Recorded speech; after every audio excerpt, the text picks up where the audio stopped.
The legend of Dracula, a name synonymous with vampires, has fascinated and terrified people for centuries. While the story of Dracula is shrouded in myth and folklore, there are scientific and historical roots that explain the origins of this legendary figure. The most prominent historical figure associated with the Dracula legend is Vlad III, also known as Vlad the Impaler or Vlad Dracula. He was a 15th century prince of Wallachia, a region in modern-day Romania. Vlad III was known for his brutal methods of punishment, particularly impalement, which earned him a fearsome reputation. The name Dracula comes from his father's title, Vlad Dracul, which means Vlad the Dragon, a reference to his membership in the Order of the Dragon, a chivalric order dedicated to defending Christianity in Eastern Europe. Eastern European folklore is rich with tales of vampires, or strigoi, as they are called in Romanian. These creatures were believed to rise from the dead and feed on the blood of the living. Various rituals were performed to prevent the dead from becoming vampires, including staking the corpse, decapitating it, or placing garlic in the coffin. The fear of the dead returning to harm the living is a common theme across cultures, often arising from a lack of understanding of decomposition and disease transmission. In medieval Europe, where disease outbreaks were frequent and medical knowledge limited, these fears manifested in stories of the undead. Well, that's the story we've heard about the origin of Dracula from mainland Europe. Then you know what? There is a story of Dracula from mainland America that is quite legendary. In a small town on the east coast of the United States, there stood an old house known as the Blood House. This story begins in the early 20th century when a wealthy family, the Worthingtons, moved into the grand mansion. Mr. William Worthington, a successful businessman, bought the house hoping to bring his family away from the hustle and bustle of the big city. They were unaware that the house had a dark history hidden within its walls. It was said that the house once belonged to a mysterious nobleman from Eastern Europe named Count Vladislav. Locals referred to him as the American Dracula.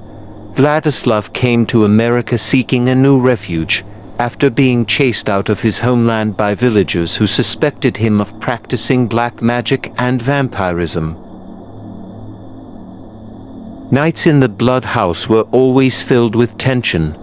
The Worthington family began to feel an unseen but palpable presence. Footsteps echoed through the hallways, doors opened on their own, and strange whispers resonated in the night, making them question their decision to move into the house. Mrs. Eleanor Worthington often woke up in the middle of the night with the feeling that someone was watching her.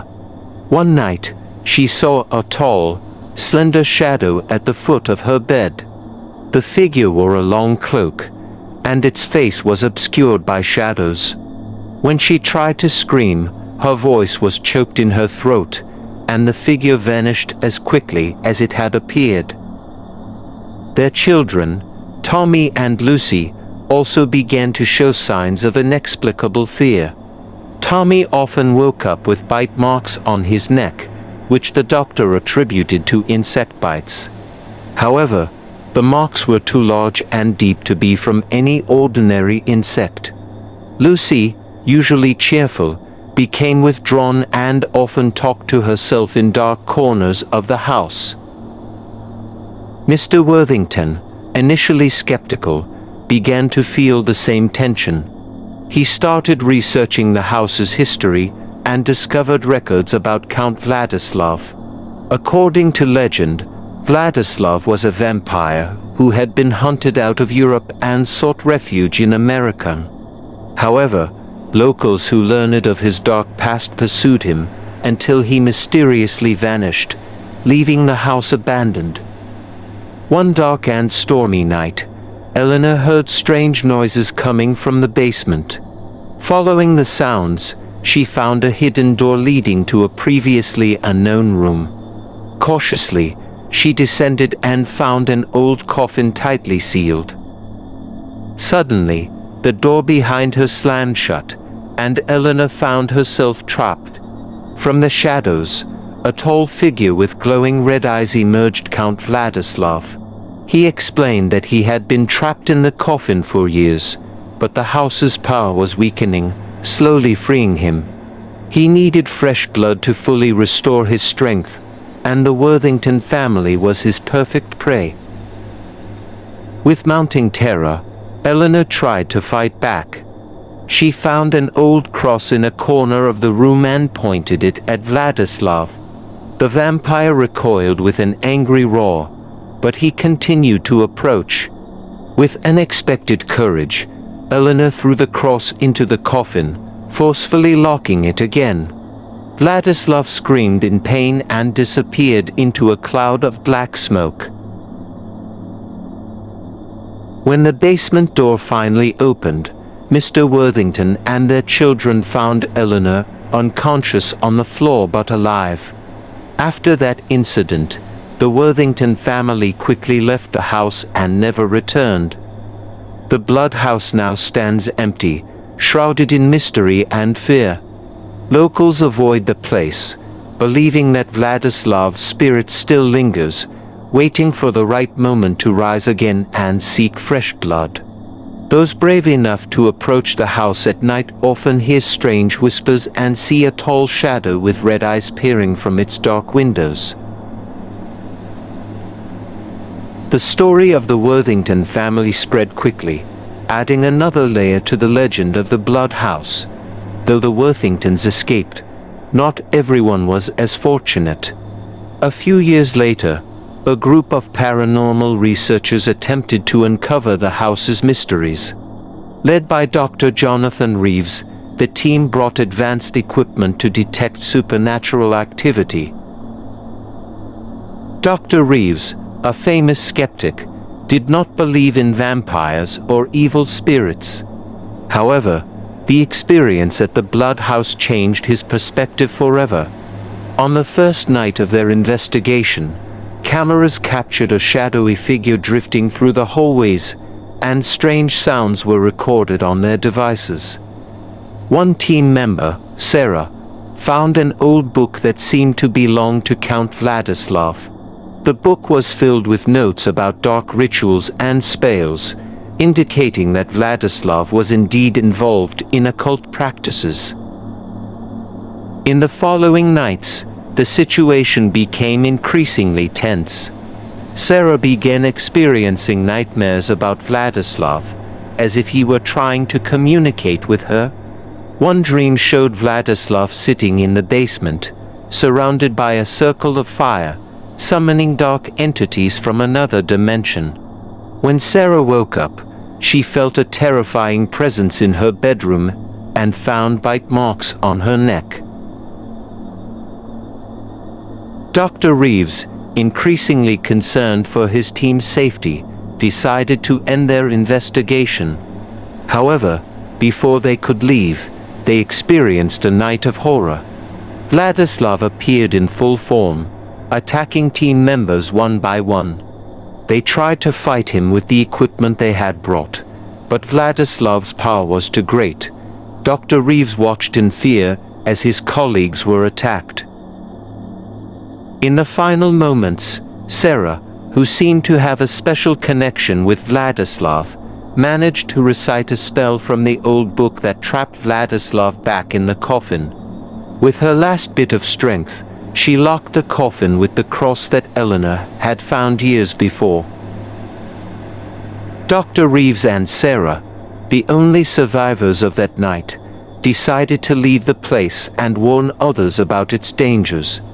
They believed that although Vladislav was trapped again, his power still lingered in the house, waiting for the right time to rise once more. The Blood House remains standing, a symbol of darkness and terror. While many avoid it, there are always those drawn by curiosity, intrigued by the chilling tales that surround it.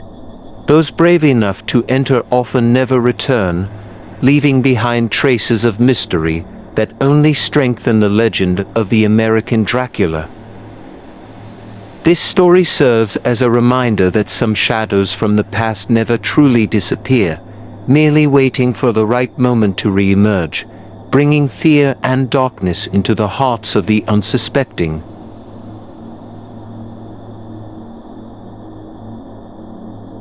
In an effort to understand vampire relationships through the lens of science, scientists and researchers have investigated various aspects of these legends.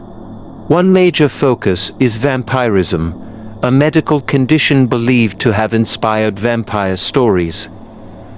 Porphyria, for example, is a blood disorder that can cause extreme sensitivity to light, skin discoloration, and a desire to avoid daylight, all common characteristics often associated with vampires. In addition, psychological and sociological studies reveal that vampire stories often reflect people's fear and obsession with death and immortality. The symbolism of vampires as beings who cannot die but are cursed to live in the shadows also raises the theme of existential anxiety. From an anthropological perspective, vampire legends can be seen as a way for society to explain phenomena that it does not understand, such as sudden death or mysterious illness. In certain cultures, vampire rituals and myths may have served as a way of coping with trauma or providing an explanation for disturbing events. Biological research also considers the possibility of certain biological adaptations that allow living beings to resemble vampires. Some species of bats, for example, live by sucking blood and have developed special adaptations for this purpose.